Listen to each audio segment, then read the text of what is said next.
All right, let's jump into Tom's trade rules. Rule number 5. If I have to ask whether I should be in the trade or not, then get out of the trade. If I'm not sure whether I should be in that trade, you got to get out. Bottom line, you're not following your plan, or you're trading someone else's plan if you're asking what you should be doing. Go back and read rules number 1 and 2 and make sure you have a plan and you're following your plan. Simple as that. I see it all of the time out there when people are asking, what should I do with this trade? I'm up or I'm down. What should I do? Whether the winning trades, losing trades, again, nothing. Again, we see it all of the time. The answer is usually, well, what was your initial trade plan? What was your target for profit or loss? Stick to your plan. If you have to ask what you should do, you got to get out of the trade because you don't know and you don't have a plan. So having a well-defined trading plan and adhering to it, again, is crucial for traders. I can't say it enough. It keeps coming up every day. I can't tell you enough. Follow your plan and stop asking other people what you should do.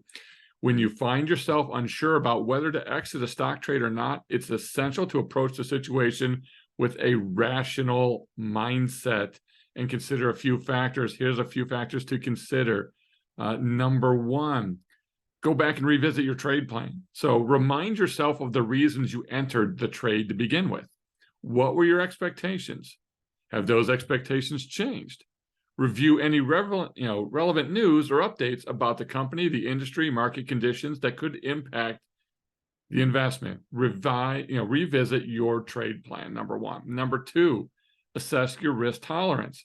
Determine your risk tolerance level and evaluate whether that trade still aligns with your risk tolerance. Consider the potential downside risk and any impact it may have on your portfolio. And if the potential loss exceeds your comfort level, then it's probably prudent to consider closing. However, to me, sticking to my trade plan trumps that piece. Okay, if you're not comfortable with the loss and it's not in your trade plan, then you've got to fix your trade plan later on the trade. You shouldn't be revising your trade plan during the middle of a trade. Again, go back and read the previous rules.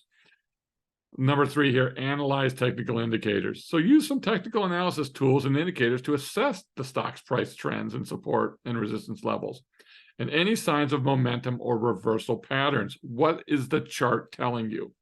This analysis can provide you insights on its short-term performance and maybe help inform your decision. Okay, so let's look at a couple problem factors. Here's what can happen if you don't know what to do next and you're having to ask somebody. Number 1, missed opportunities. If you're uncertain for an extended period, you're going to miss out on potential gains. The stock market gets dynamic, prices change quickly, indecision can cause you to miss a favorable exit point or fail to capitalize on other opportunities that arise. If you don't know what to do and you're frozen because you can't make a decision, you are missing out on other opportunities, either with that stock, but most likely in other areas. Close it, move on, grab a new trade. There's always a new trade.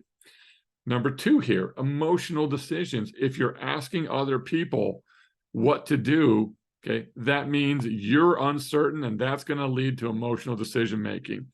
It's going to lead to panic selling. It's going to be holding on to a losing position and hoping it reverses. Emotional responses are often driven by fear or greed, as we've talked about, and can result in poor judgment and adverse financial outcomes. If you don't know what to do and you're asking other people, it's now an emotional decision. Their account is not your account.